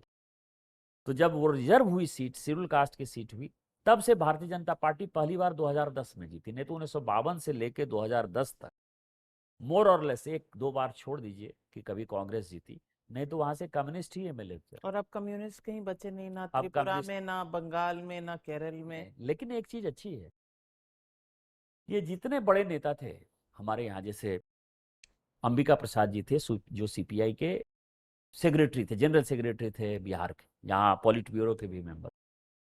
सदानंद सिंह थे, कांग्रेस के बड़े नेता थे, प्रदेश अध्यक्ष थे, विधानसभा अध्यक्ष थे वो। मतलब मेरी अपनी विधानसभा पीरपैंती है भागलपुर में, पुश्तैनी जहाँ घर है। विक्रमशिला चूंकि ओल्ड यूनिवर्सिटी मेरा गांव है, लेकिन मेरा जो ब्लॉक है वो कहलगांव है, तो कहलगांव के एमएलए सदानंद सिंह जी होते थे, जो बड़े नेता थे कांग्रेस के, और ये अंबिका बाबू होते थे। और राष्ट्रीय जनता दल के एक बड़े नेता हुआ करते थे, जो कि भागलपुर के सांसद से चुनचुन प्रसाद यादव जी। ये तीन भागलपुर के बड़े नेता थे। और आपको मैं ऑन रिकॉर्ड कह रहा हूं एक बात, कि मैं मुझे जब 2009 में पार्टी ने टिकट दिया, तो ये तीनों मेरे चुनाव प्रचार में एक एक महीना जो है गोड्डा में थे। How do you manage friends across the aisle? इसलिए कि इन तीनों के साथ बहुत ही पारिवारिक संबंध रहे, मेरे परिवार के संबंध रहे, मेरे भी व्यक्तिगत संबंध रहे। तो जब तक ये लोग जिंदा रहे, अब इसमें से तीनों में से तीनों कोई जिंदा नहीं है, लेकिन जब तक जिंदा रहे 2019 के चुनाव तक, ये तीनों जो है मेरे चुनाव में एक एक महीना के लिए बैठते ही थे। उनको लगता था कि हमारी आइडियोलॉजी बिहार में छूट गई, झारखंड में इसको जिताना। लेकिन झारखंड बीजेपी नहीं जीती, 2 बार कोशिश की, एजेंडा पर रहा, लेकिन झारखंड जीत नहीं। एक बार नहीं जीती, अभी हम 2024 में नहीं जीते। उस वक्त भी मुद्दा बांग्लादेशी घुसपैठिया बड़ा था, उस वक्त भी मैंने ये कहा था, और पूरी पार्टी ने कहा था कि ये बांग्लादेशी घुसपैठिया हमारे लिए चुनाव के हार जीत का विषय नहीं, ये मुद्दा जो है राष्ट्र का विषय है, और हम इसके लिए लड़ते रहेंगे। और उसके पीछे रीजन है कि जिस इलाके से मैं सांसद हूँ, 1951 में वहाँ आदिवासियों का पॉपुलेशन 45% था, ये जानने वाली बात। 2011 की जनगणना के हिसाब से वहाँ आदिवासियों का पॉपुलेशन 26%। मुसलमान की आबादी 1951 में 9% थी, आज वो 26%। विस्थापन है, पलायन है, पीने का पानी नहीं है, कोई रोजगार नहीं है। पूरे देश भर में मुसलमान 4% बढ़े, हमारे यहाँ मुसलमान जो है 19-20% के रफ्तार से बढ़े। वो सभी बांग्लादेशी घुसपैठी हैं, जो जल जंगल जमीन पर कब्जा किए हुए हैं। हमारी बहू बेटी आदिवासी परिवार खत्म हो रहा है। 2008 में पूरे देश भर में डिलिमिटेशन हो गया, जिस परिसीमन की बात कर रहे थे, जो गिरा दिया महिला रिजर्वेशन का बिल अपोजिशन ने। झारखंड एकमात्र ऐसा राज्य है जहां आज भी परिसीमन नहीं हो पाया, वो भी बीजेपी के कारण नहीं हो पाया। कारण यह है कि यदि 2008 में परिसीमन लागू होता, तो लोकसभा में आदिवासियों की 1 और विधानसभा में आदिवासियों की 3 सीटें कम। कम हो जाती।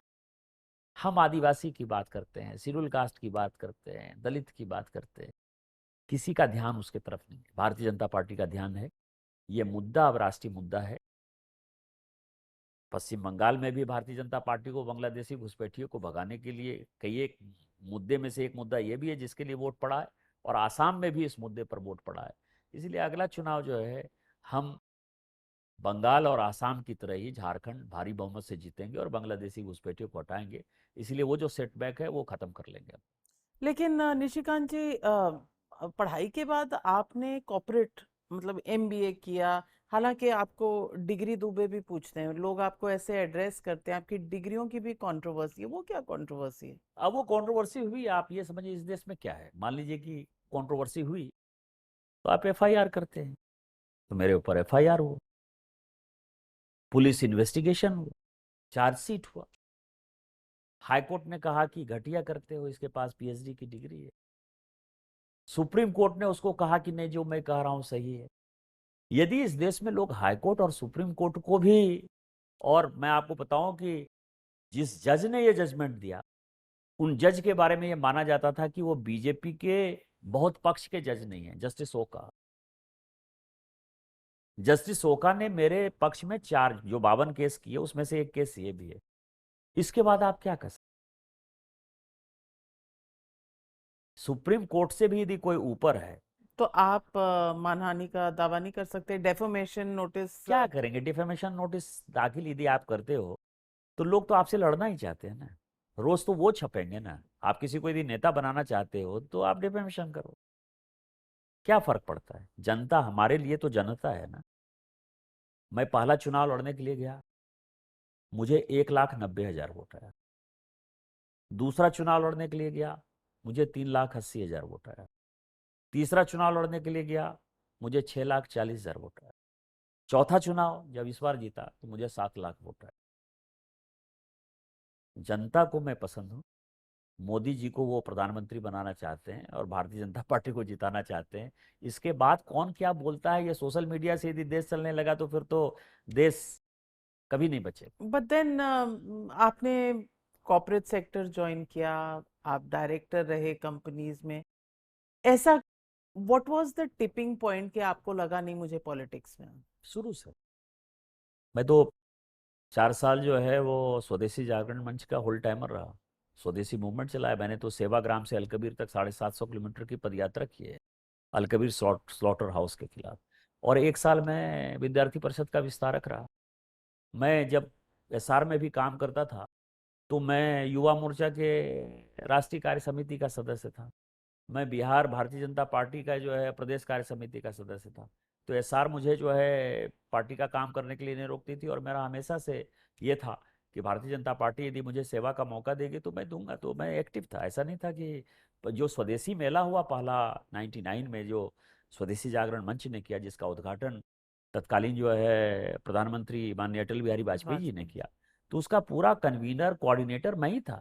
मैंने प्रगति मैदान में मेला किया था।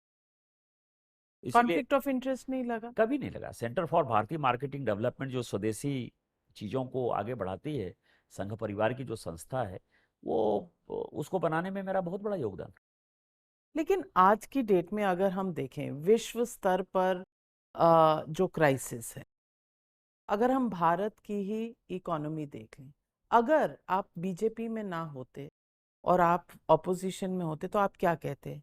रुपी का रेट देख लीजिए कहाँ पर है, 96.36 या 40 कुछ एक्सचेंज रेट पे चल रहा है। पेट्रोल के दाम बढ़ रहे हैं क्योंकि विश्व में क्राइसिस है, एफडीआई नेगेटिव पे गया हुआ है, और ग्रोथ जो है लाजमी है कि नीचे आएगी। We are doing better than other countries, पर लाजमी है कि ये नीचे आएगी। आप इसका आने वाले समय में क्या इम्पैक्ट देते हैं? क्योंकि आज राहुल गांधी जी ने भी यही बात उठाई। देखिए, राहुल गांधी जी को ट्यूशन की आवश्यकता है। डॉलर के दाम बढ़ रहे हैं, ये लोगों को देखने में, मैं तो अर्थशास्त्र का विद्यार्थी रहा हूं, और पार्लियामेंट में मैं आपको बताऊं कि जो मेरा सबसे दिल के करीब का विषय है और जिस पर मैं प्रत्येक बार बोलना चाहता हूं, जब से मैं एमपी बना हूं 2009 में, एक आध बार ही अपवाद होगा, फाइनेंस बिल की चर्चा जो है पार्टी से मैंने ही स्टार्ट की। 2009 से मैं बात कर रहा हूं, उस जमाने से बात कर रहा हूं जबकि यशवंत सिन्हा जी, जसवंत सिंह जी, डॉक्टर मुरली मनोहर जोशी जी, ये सारे लोग जो है स्टॉलवर्ड्स जो है इकोनॉमिस्ट हमारे पार्टी में सांसद हुआ करते थे। तो वित्त मेरा जो है बहुत ही परम प्रिय सब्जेक्ट। अन्य करेंसी के मुकाबले डॉलर मजबूत हुआ, वो रुपये के मुकाबले भी मजबूत है, ये युआन के मुकाबले भी मजबूत है, बांग्लादेशी रुपए के भी मुकाबले मजबूत है, सिंगापुर डॉलर के मुकाबले भी मौजूद है, कंबोडिया, थाईलैंड, जहां की भी इकोनॉमी आप ले लें उसके मुकाबले वो मजबूत हुई है। तो स्वाभाविक तौर पर हमारे खिलाफ, मतलब हमारे खिलाफ भी मजबूत हुई है। तो इसीलिए ये नहीं कह सकते कि रुपया कमजोर हुआ है, डॉलर मजबूत हुआ है और वो पूरी दुनिया की अर्थव्यवस्था में मजबूत हुआ है। हमारे खिलाफ कुछ ज्यादा हुआ। हम लोग ज्यादा वोकल होकर बात कर रहे हैं, सिंगापुर में लोग बात नहीं करते हैं, बांग्लादेश में जमाते इस्लामी के डर से कोई बात नहीं होती, पाकिस्तान में क्या हालात हैं इसके बारे में कोई चर्चा नहीं करता। ज्यादा डेमोक्रेसी हमारे यहाँ हो गई। मैंने कहा नहीं कि 140 करोड़ लोग पत्रकार हो गए। ये तो हुआ कि डॉलर मजबूत है। जब डॉलर कमजोर हो रहा था तो 6 जून 1966 इंदिरा जी ने रुपये का डिवेल्यूशन कर दिया, और 1-2% नहीं, 60%। 60%, क्योंकि अमेरिका की इकोनॉमी को मजबूत बना दिया। यही तो मैं कह रहा हूं कि मैं जो ट्वीट करता हूं, मैं जो लोगों को बताने की कोशिश करता हूं कि आपको ये बात जानना चाहिए, समझना चाहिए। लोग कहते हैं ना कि 1947-48 में जो है डॉलर और रुपया जो है थोड़ा बहुत केवल ऊपर नीचे था। ये स्थिति किसने लाई? और जो बचा खुचा था 1991 में, आपको पता हो कि कन्वर्टेबिलिटी के नाम पर जो है पूरा मनमोहन सिंह जी ने खत्म कर दिया। नहीं तो उस जमाने में तो 10 रुपया था, डॉलर की कीमत तो 10 रुपए थे ना। आज जो $96 की बात, $96 की बात कर रहे हैं, उस वक्त तो 10 रुपए थी, $1 10 रुपए का। आज क्या हालत है? पर ये तो आपको 2013-14 में भी पता था, लेकिन तब बीजेपी ये कहती थी कि मनमोहन सिंह की उम्र जितनी डॉलर की और रुपए की एक्सचेंज रेट हो गई इसीलिए है। कि उन्होंने एक बेंचमार्क फिक्स कर लिया था कि हमारी इकोनॉमी जो है दुनिया में कभी 12, कभी 13, कभी 12, कभी 13 हो जाती थी, उतने पायदान पर खड़ी। तो इसीलिए माननीय प्रधानमंत्री जी कहते थे, आज तो हम चौथे नंबर पर हैं, अब तीसरे नंबर पर हम जा रहे हैं। चौथे पे नहीं, आप नीचे आ गए हैं। नहीं नहीं, चौथे पर अभी भी हैं। क्या है, अभी पूरा कैलकुलेशन होने दीजिए, क्योंकि ये ईरान युद्ध के बाद जो है, अभी तक पूरी दुनिया में उस तरह के आईएमएफ, वर्ल्ड बैंक ने उस तरह के कोई कंक्लूजन नहीं निकाले। अभी लोग स्पेकुलेशन लगा रहे हैं, और ये जो डाटा आता है 6-6 महीने में आता है। हम चौथे नंबर पर हैं, और तीसरे नंबर की इकोनॉमी 2027 में हम बनने वाले हैं। तो यदि इन चीज़ों से हमारे इकोनॉमी में फर्क नहीं पड़ता, हम $1 ट्रिलियन की इकोनॉमी हमेशा लगातार बढ़ रहे हैं, तो क्या फर्क पड़ता है? यूपी के चुनाव के बारे में आपको क्या नजर आ रहा है अपनी दूरबीन से? यूपी हम जीतेंगे। पंजाब? पंजाब तो 100% कभी भी सर, आज चुनाव हो जाए, आज हम जीत जाए। आपका बेस है वहाँ? आप तो इम्पोर्ट कर रहे हैं ना ये बाकी सभी पार्टियों सभी से। लोग ऐसे ही कहते हैं। लोगों ने यही कहा था कि त्रिपुरा में आपका बेस है। सभी लोग कहते थे कि हाथ पे जो है वो पत्थर पर जो है घास उग सकता है, लेकिन पश्चिम बंगाल में भारतीय जनता पार्टी नहीं जीत सकती। हमने जीत के पर दिखाया है। 3 बार लगे थे, तब जाकर आप यहाँ तो तक यहाँ भी पहुंचे। तो हम 3 बार पंजाब? से लगे हुए हैं पंजाब से। और क्यों? पंजाब को जीतना जो है, जितना बंगाल को जीतना इंपॉर्टेंट है, वैसे पंजाब को जीतना है। यदि वहाँ नशाखोरी को खत्म करना है, पाकिस्तान के रोल को खत्म करना है, विदेशी ताकतों को परास्त करना है, तो अपने को हर हालत में पंजाब को जीतना है। और पंजाब हम जीतेंगे, क्योंकि सिखों के लिए जो उनके दिल के अंदर हमने काम किया है, शायद किसी ने नहीं किया। 84 में दंगा हुआ तो अटल बिहारी वाजपेयी जी अपने घर से निकलकर जो है सिखों की जान बचाते रहे। यदि न्यायिक आयोग बना, आज यदि जगदीश टाइटलर जेल में है या सज्जन कुमार जेल में है, तो वो भारतीय जनता पार्टी के कारण। यदि करतारपुर साहब जो तो कि फिर पिछली बार 2021-22 में क्यों नहीं जीते? हम अपनी बातें जो है बहुत स्पष्टता से, अकाली दल का समझौता तुरंत तुरंत टूटा था, तो हम उसी में कंफ्यूजन में जी रहे थे। तो अब 4 कॉर्नर कॉन्टेस्ट नहीं हो जाएगा? अकाली दल, कांग्रेस, आम आदमी पार्टी, बीजेपी। आपको लगता है 4 कॉर्नर कॉन्टेस्ट में आपको? नहीं नहीं, भारतीय जनता पार्टी किसी 3 कॉर्नर 4 कॉर्नर पर नहीं लड़ती। भारतीय जनता पार्टी अपने एकदम मोटे दम पर लड़ती है। और मैं आपको अपना उदाहरण दूं कि जब मैं 2009 में जीता, तो पहली बार ऐसा हुआ, क्योंकि हेमंत सोरेन जी के जो बड़े भाई थे, दुर्गा सोरेन जी, जो जो नेता थे, मेरे बहुत अच्छे दोस्त, तो वो मेरे खिलाफ चुनाव लड़े। मतलब कांग्रेस और जेएमएम का समझौता जिस सीट पर टूटा, वो 2009 में गोड्डा लोकसभा था मेरा।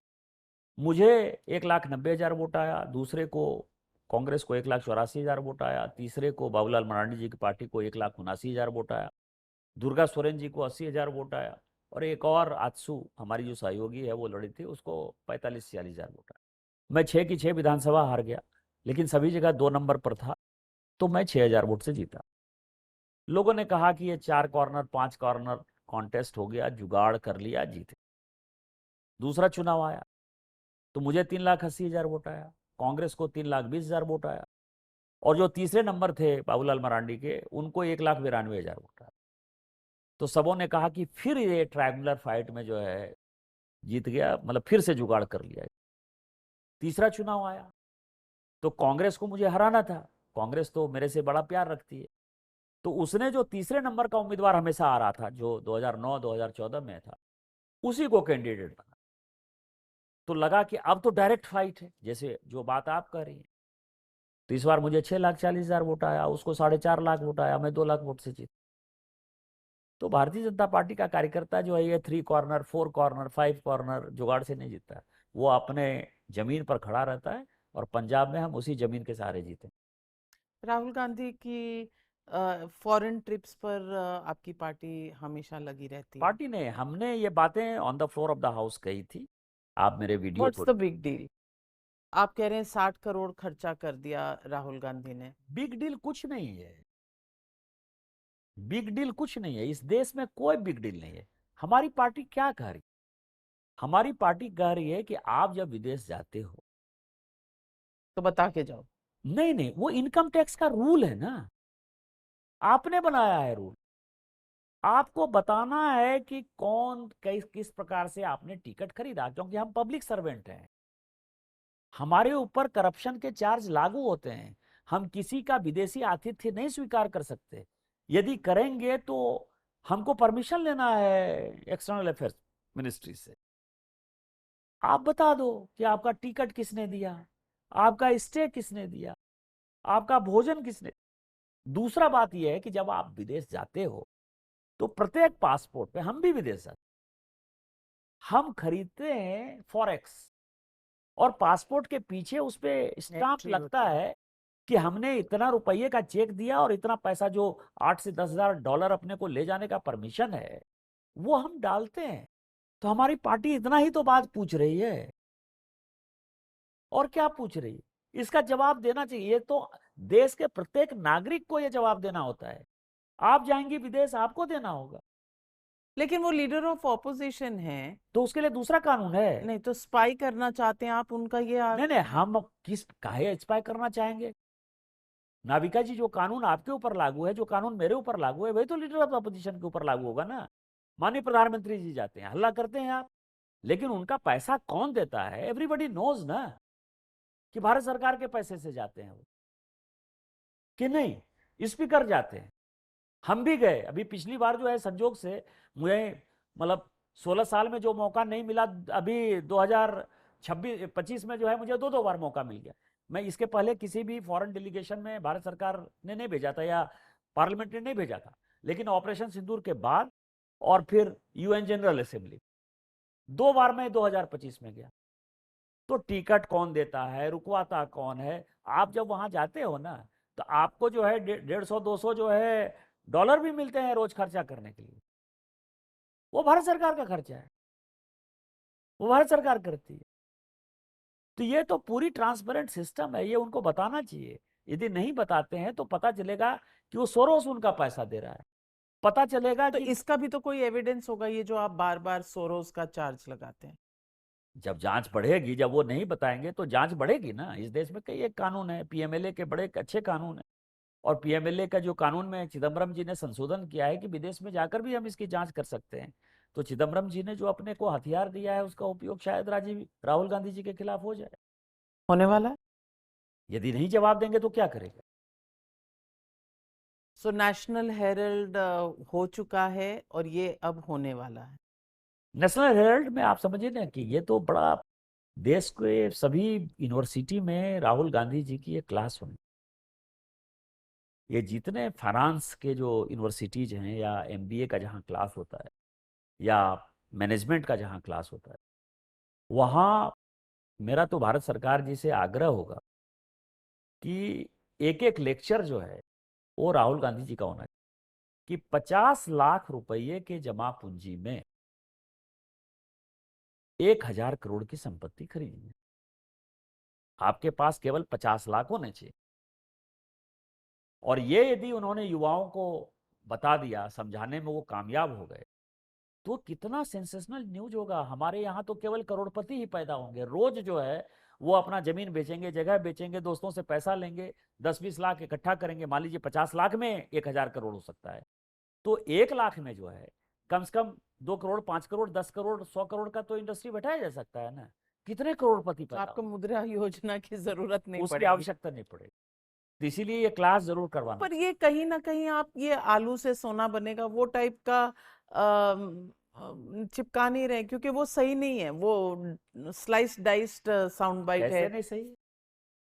आलू से सोना उन्होंने नहीं नहीं, कहा। ये 50 लाख रुपए जो है नेशनल हेराल्ड की बात है, आप तो इतनी सीनियर नहीं, मैं जर्नलिस्ट हैं, आलू से सोना की बात ये कर रही हूँ। सही है कि नहीं सही है? आलू से सोना की बात वो करते हैं, उनको पता ही नहीं है। आपको पता है कि बड़ा फेमस भाषण है इनके पिताजी का, राजीव गांधी जी, कि वो हरे मिर्च का दाम और लाल मिर्च का दाम भी बता रहे थे। उनको पता ही नहीं कि हरा मिर्च ही लाल मिर्च हो जाता है। इन्होंने कभी खेती खलियानी देखी नहीं ना, वास्तविकता यही है। अब आलू जो है वो पहाड़ी आलू है कि ये जमीनी आलू है, ये भी नहीं पता है। अब आप समझिए ये गर्मी का मौसम है, अभी जो आलू हमारे मैदान के इलाके का आप खाएंगे तो वो मीठा आलू होगा, क्योंकि वो पुराना आलू हो गया, वो कोल्ड स्टोरेज से निकल कर आता है। तो अभी क्या होता है, जब मार्केट जाते हैं हम, आप जब मार्केट जाएंगे तो देखते हैं कि इसका जो है लाल वाला कवर वाला आलू आया है कि नहीं आया है, क्योंकि वो उत्तराखंड में है, हिमाचल में है।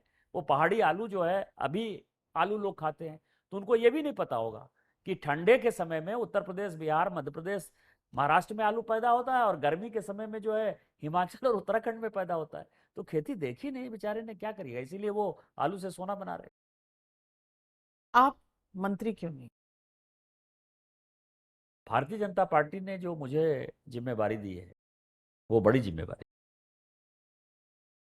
आप डिबेट ओपन कर। मैं आपको बताऊं कि इसमें कोई मजाक वाली बात नहीं है या कोई अंगूर खट्टे होने वाली बात नहीं है। इस देश में आप कितने सांसदों को जानते हैं जो मंत्री रहे या जिन्होंने सिग्निफिकेंट काम किया? मैं आपसे पूछूं कि 1963-64 में इस देश के रक्षा मंत्री कौन थे, तो शायद उतने बड़े पोर्टफोलियो के लिए भी आपके ध्यान देना पड़ेगा। लेकिन ये आपको लगेगा कि कौन लोग बड़े नेता थे, तो आपको लगेगा कि मीनू मसानी, नाथ पई, मधुली मिये, जॉर्ज फर्नांडिस, अटल बिहारी वाजपेयी, सुषमा स्वराज, प्रमोद जी, नरेंद्र मोदी जी, अमित शाह जी, ये सब अपने ऑरेटरी के कारण बड़े नेता हैं, अरुण जेटली जी। ये सब बड़े नेता जो है कोई मंत्री होने के नाते नहीं थे। मैं भूपेश गुप्ता को सुन रहा था, इंद्रजीत गुप्ता को मैं पढ़ता हूं, अभी जब मैं ये रिसर्च करता हूं सोमनाथ चटर्जी को पढ़ता हूं, तो मुझे लगता है कितने बड़े लोग थे, कितनी जानकारी थी। तो मेरा सांसद होने के समय यही मेरा एक टारगेट था कि पार्लियामेंट में मुझे उस लीग में पार्टी खड़ा कर दे। और मैं माननीय प्रधानमंत्री जी का और पार्टी के प्रति बड़ा शुक्रगुजार हूं कि उन्होंने मेरे ऊपर इतनी कृपा की कि मैं कॉन्फिडेंस, इसको मेरा अहंकार कह लीजिए या कहिए कि अपने मुंह मियाँ मिट्ठू, मुझे उस लीग में खड़ा कर दिया। जब मैं आज स्टेशन पर जा पहुंचता हूँ ट्रेन पकड़ने के लिए, एयरपोर्ट पर जाता हूँ, विदेश में जाता हूँ। मैं पिछले साल जो है अपने बेटे के ग्रेजुएशन सेरेमनी में गया था शिकागो। आपको आश्चर्य होगा कि एक रेस्टोरेंट में मैं गया, शिकागो में खा रहा था, इंडियन रेस्टोरेंट में। तो मैंने देखा कि 60-70 लोग जो है वो खड़े हैं, खाना खा के जो है बाहर, उसी रेस्टोरेंट में खाए थे, बाहर खड़े थे। तो मैं जैकेट में था, मैं पाजामा कुर्ता में नहीं था। तो खाते खाते जब मैं काफ़ी देर बाहर नहीं निकला तो एक महिला आई कि हम लोग सभी परिवार मिलना चाहते हैं, आप क्या निशिकांत दुबे हैं? मैं कहा हाँ मैं निशिकांत दुबे हूँ। वो सब खड़े थे शिकागो। और ऐसा रोज होता है, मैं आपको बताऊं, मैं जहाँ भी पहुंचता हूँ। तो इससे बड़ा जो है पार्टी आपके ऊपर क्या होगा? तो आप मंत्री बनना चाहेंगे कि आप लोगों के बीच में जो है उनके दिलों में राज करना चाहेंगे? पर हर किसी का, अगर आप संत महात्मा नहीं है, एक एम्बिशन तो होता है, एम्बिशन है। नहीं, एम्बिशन मैंने कहा ना, मेरा एम्बिशन था, मुझे नाथ पई की तरह दिखना था, मुझे मीनू मसानी की तरह दिखना था। वहां खत्म हो गया, उसके आगे का नहीं है। इसीलिए कि जब तक ये पार्लियामेंट रहेगी, जन्म जन्मांतर तक पार्लियामेंट रहेगी। और अभी मैं आपको बताऊं फरवरी के महीने में इससे बड़ा सर्टिफिकेट तो एक कार्यकर्ता को मिल ही नहीं सकता है कि माननीय प्रधानमंत्री जी ने एनडीए की बैठक में 400 लोगों के सामने, भारत सरकार के सभी कैबिनेट मंत्री और हमारे राष्ट्रीय अध्यक्ष माननीय नितिन नवीन जी के सामने कहा कि ये सामने निशिकांत बैठा हुआ है, पार्लियामेंट कैसे कंडक्ट करते हैं और कितना ज्यादा से ज्यादा बैठा जाता है, ये इससे सीखना चाहिए। इससे बड़ा आप सर्टिफिकेट। सारी डिबेट सुनते हैं बैठ के? मेरा काम ही वही है, 11:45 पहुंच जाना, और जब तक पार्लियामेंट यदि 1:30-2 बजे तक भी चलता रहेगा तो मैं वहां बैठा रहता हूँ।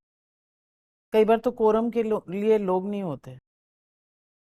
कई एक बार होता है, लेकिन कई एक लोग कोरम पूरा करने के लिए बैठे रहते हैं, तो उसमें एक नाम मेरा भी जोड़ लीजिए कि मैं कोरम पूरा करने के लिए बैठता हूँ। लेकिन मैं वहां इसलिए बैठा रहता हूँ, एक तो सीखने को बहुत मिलता है, कोई वहां सांसद ऐसा नहीं है जो कमजोर है या उसकी जानकारी कम है। और दूसरा, हम वहाँ पार्टी के प्रतिनिधि हैं, तो पार्टी के खिलाफ यदि कोई उल्टी सीधी बातें कहता है तो उसको रोकने के लिए कोई होना चाहिए। तो ये इन दोनों कारण से मैं पार्लियामेंट में बैठा। निशिकांत जी, पार्लियामेंट में आपका बेस्ट फ्रेंड कौन है?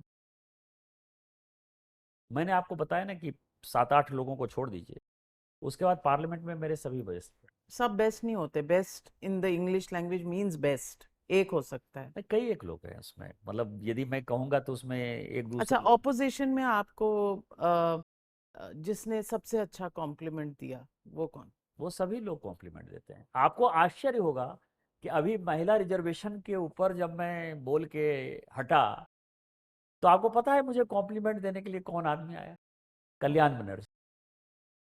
कहा कि कित मैंने कित कित कित कित अभी कित कित अभी कित। अभी अभी 17 तारीख को जब मैं महिला रिजर्वेशन पर बोला, कहा कि सबसे यदि किसी ने टू द पॉइंट बहुत अच्छा भाषण दिया तो ये निशिकांत।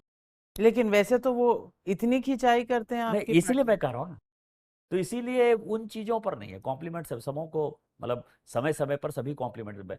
मुझे कॉम्प्लीमेंट देने की शुरुआत मीरा कुमार जी ने, जब वो चेयर पर बैठी रहती थी, तो मेरे पास कम से कम नहीं कुछ तो 50 उनके हैंड रिटन और वो पेंसिल से लिखे हुए हैं जो मैंने बढ़वा के रखे हैं, कि आपने जो है ये बहुत अच्छा बोला, आपका ये शब्द बहुत अच्छा था, आपका ये विषय बहुत अच्छा था। वो चेयर पर बैठकर जो है वो कॉम्प्लीमेंट देते रहते। वहां से मैंने सीखा कि स्पीकर भी जो है प्रेज करते रहता है। दूसरा प्रेज मैं आपको बताऊं कि दो लोग ऐसे हैं जिन्होंने कि मुझे बोलने के लिए बहुत प्रोत्साहित किया। एक तो स्वाभाविक है कि पार्टी है, सुषमा जी का बड़ा योगदान है, राजनाथ जी का बड़ा योगदान है, पार्टी के राष्ट्रीय अध्यक्ष थे, एक लीडर ऑफ अपोजिशन थे। लेकिन अपोजिशन में प्रणब मुखर्जी साहब और पी चिदम्बरम। प्रणब मुखर्जी साहब, मेरा कोई ऐसा भाषण नहीं था जबकि वो नहीं सुने। और पी चिदम्बरम साहब ने तो एक दिन मुझे जो है, मैंने उनको कहा कि यदि देश में कोई सबसे एरोगेंट पॉलिटिशियन है तो चिदम्बरम साहब हैं। तो मुझे वो स्पेशली वो वित्त मंत्रालय में उन्होंने बुलाया था, और वहां जो है वो गेट पर उन्होंने रिसीव किया और मुझे कॉफी पिलाते हुए कहा कि अब तो तुम कहोगे कि मैं एरोगेंट नहीं। एक दिन मुलायम तो सिंह यादव। आपने क्या अपना माइंड चेंज किया, वो एरोगेंट नहीं है? नहीं, एरोगेंट है माइंड, मतलब मुझे चाय कॉफी पिलाने से उनकी एरोगेंसी खत्म नहीं हो जाती है। मैंने उनको कहा था एक दिन कि ये जो पीएमएलए का तो कानून। तो कॉफी वेस्ट गई उनकी। हाँ, मैंने कहा था, मैंने ये कहा था कि ये जो पीएमएलए का कानून लेकर आए हैं आप, हो सकता है कि एक दिन आप ही जेल चले जाएं। संजोग से वो पीएमएलए में जेल चले गए। जब वो निकले तो एक दिन वो जिरह करने के लिए कलकत्ता जा रहे थे, तो मेरी और उनकी बगल की सीट हो गई। तो उन्होंने कहा कि do you recall mister Dubey कि what you said that day. मैंने कहा यस सर, मैंने उस दिन आपको कहा था कि हो सकता है कि आप ही पीएमएलए में जेल चले जाएं। तो आप जेल चले गए सर, क्योंकि ये कानून ही इतना ड्रेकोनियन कानून जो है आपने बनाया है। तो क्या होता है, उस दिन उन्होंने। आपने उसको और ज्यादा ड्रेकोनियन कर दिया। नहीं, हमने नहीं किया, वो सब चिदम्बरम साहब ने किया, हमने पीएमएलए में कुछ नहीं किया। हम तो चिदम्बरम साहब के लेगेसी को आगे बढ़ा रहे हैं, उन्हीं के सूट लेगेसी करता है को। आपको? उसी तरह से मुलायम सिंह यादव जी, मुलायम सिंह यादव जी मिल गए, मेरी वाइफ ने पैर छू के प्रणाम किया, बच्चों ने किया, तो उन्होंने अपने पॉकेट से 1,000 रुपया निकाला, कहा कि बहू हो तुम, लेकिन मैं तुमको बताता हूँ कि तुम्हारा हस्बैंड जो है वो बहुत बड़ा पॉलिटिशियन है।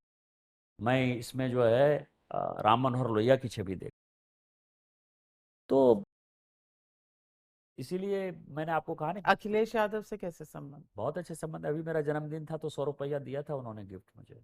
100 रुपया? वो 100 रुपया देते हैं जिस दिन जिसका जन्मदिन होता है, वो 100 रुपया देते हैं। तो अखिलेश जी ने अभी 100 रुपया दिया था। एक दिन मैं भी शादी में मिल गया था उनको, उदयपुर में, एयरपोर्ट पर मैं भी इंतजार कर रहा था प्लेन के लिए, वो भी आ गए, तो एक किताब भी उन्होंने दिया कि आपको किताब का बहुत शौक है तो एक किताब आपको ये पढ़ना है। तो ये कैसे होता है, how does the emotion work? आप कार्यकर्ता हैं बीजेपी के, हराना आपका उद्देश्य है अखिलेश यादव को। इलेक्शन में आपको शायद ड्यूटी भी लगेगी एज अ एमपी। उसको हराना है जो आपका दोस्त है। मैं जो कुछ भी हूँ वो भारतीय जनता पार्टी के कारण, राष्ट्रीय स्वयंसेवक संघ का कार्यकर्ता हूँ। इस आइडियोलॉजी के खिलाफ यदि मेरे परिवार के लोग भी होंगे तो उनको हराना मेरा कर्तव्य है, और मैं उसको हराऊं। बहुत बड़ी बात कह रहे हैं आप। जी, मेरी ये पहली और आखिरी विचारधारा। योगी जी से कैसे संबंध है? योगी जी मेरे पड़ोसी थे, मैं 18 नंबर गुरुद्वारा रकाबगंज रोड में रहता था, 19 नंबर में वो रहते थे। जब वो मुख्यमंत्री बने, क्योंकि मुख्यमंत्री तो उस वक्त कोई कैंडिडेट बना नहीं था, मोदी जी जैसे अभी बंगाल में हम लोग चुनाव लड़े वैसे ही उत्तर प्रदेश में लड़े, तो उनके घर पर जो है पटाखे हमने ही छोड़े थे, और उनके घर पर दिवाली भी हम ही ने मनाई। और पूरा गुरुद्वारा रकाबगंज रोड में जो है वो लड़ी लगाई थी। कम से कम 50,000 का जो है वो पटाखा हमने यहाँ से वहाँ तक जो है, लड़ी जो होती है 50,000 की लड़ी लगा के जो है, क्योंकि हम आइडियोलॉजी की जीत जीते थे। हमारे संबंध सभी से हैं, आइडियोलॉजी के हैं।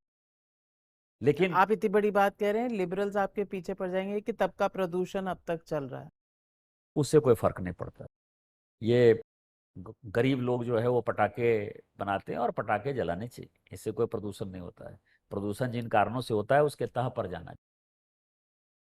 लेकिन निशिकांत, हमने ये कहा कि ये सारी चीजें इसीलिए कोई बहुत मायने नहीं रखती कि यदि 2014 में, 2019 में और 2024 भारतीय जनता पार्टी ने यदि सरकार बनाया, यदि देश के अलग अलग राज्यों में भारतीय जनता पार्टी की सरकार है, तो उसमें माननीय मोदी जी के नेतृत्व के कारण ही सरकार है। माननीय मोदी जी यदि नेता नहीं होते तो भारतीय जनता पार्टी अपने दम पर सरकार नहीं बनाती। और भगवान से सभी कार्यकर्ताओं को, चाहे वो मोदी जी हों, चाहे वो देवेंद्र फडणवीस जो हों, चाहे वो हेमंतो बिस्व शर्मा हों, चाहे शिवराज सिंह चौहान जी हों, सबको प्रार्थना करना चाहिए कि मोदी जी जब तक हमारे नेता हैं तब तक हम लोग सुखी और सुरक्षित हैं, और उनको भगवान स्वस्थ रखें। यानी कि आपके पार्टी में और कोई नेता है ही नहीं? जब होगा देखा जाएगा, अभी कोई नहीं। निशिकांत जी, व्हाट नेक्स्ट फॉर यू? आप सबों को मेरी कॉन्स्टिट्यूएंसी आनी चाहिए और वहां देखना चाहिए कि एक ऐसा पिछड़ा जगह है जहां की किसी जमाने में एक्सरे मशीन नहीं, मतलब 2009 में जब मैं सांसद बना, वहां आज all India institute of medical science, जो मेरे लोकसभा का नाम है गोड्डा, और जहां मैं रहता हूं, मेरा घर जहां मेरे पिताजी नौकरी करते थे, देवघर, उसकी दूरी है 85 किलोमीटर। जब मैं 2009 में नॉमिनेशन करने के लिए गया था तो 5.5 घंटे लगे थे, रोड नहीं था। और मैं आज आया हूं लौट के, केवल 63 मिनट में जो है आप गोड्डा से देवघर आ सकते हैं। 4 लेन की चमचमाती हुई सड़क, रेल लाइन है, एयरपोर्ट है, डैम है, सेंट्रल स्कूल हैं, एग्रीकल्चर कॉलेज है, मेडिकल कॉलेज, क्या नहीं है। आपकी तो वो भी कंट्रोवर्सी थी ना कि आप एटीसी के अंदर चले गए थे प्लेन लैंड कराने की, अब तो वो भी हो कंट्रोवर्सी तो जाएगा। कुछ भी हो जाती है। मैं तो मंदिर चला गया मनोज तिवारी जी के साथ, तो वो भी एफआईआर है कि मैंने कम्युनल टेंशन। बताइए कि मैं हिंदू हूँ, हिंदू मंदिर में पूजा करने के लिए गया, कौन सा कम्युनल टेंशन हो और गया? एटीसी के अंदर गए थे? नहीं, एटीसी के अंदर जाने का मेरा राइट। कैसे? मैं एडवाइजरी, जो भी स्थानीय सांसद होते हैं वो एडवाइजरी कमेटी के चेयरमैन हूँ, और मेरे यहाँ जो है नाइट लैंडिंग फैसिलिटी नहीं हो पा रही थी, और मैं कोर्ट में था क्योंकि सरकार, झारखंड सरकार मुझे सहयोग नहीं कर रही थी। मुझे 6 पेड़ कटवाने थे। उस 6 पेड़ और 3 मकान के डिमोलिशन के चक्कर में जिस दिन की यह घटना है उसके ठीक दूसरे दिन केस, और झारखंड सरकार ने जो हलफनामा दिया था कि हमने काट दिए, वो नहीं थे। मैं एटीसी से ही उसको देख सकता था। इसीलिए एटीसी जाना जो है मेरा कर्तव्य भी था, मैं गया भी था, और उसमें से कोई गुनाह नहीं था। एटीसी आप भी जा सकते हैं, एटीसी स्कूल के बच्चे भी जाते हैं। उनको स्कूली पढ़ाई के लिए हम अपने देवघर में जो है उसके बाद कम से कम नहीं भी कुछ तो 5,000 बच्चों को एटीसी का दर्शन करा चुके हैं। Nishikant Dubey ji, are you the most misunderstood member of parliament? Sometimes I feel, कुछ कभी कभी लगता है, लेकिन मुझे लगता है कि मेरे कार्यकर्ता मुझे मिसअंडरस्टूड नहीं करते हैं और मेरे नेता नहीं करते, तो इसीलिए फिर वो दर्द द जो है रेस्ट डजंट मैटर। उसके बाद कुछ नहीं। तो सिर्फ नेतागिरी, पॉलिटिक्स के कोई और भी शौक हैं? नहीं, मुझे घूमने का बहुत शौक है, मुझे बातचीत करने का बहुत शौक है, और मैं 24 घंटे पॉलिटिक्स नहीं कर सकता।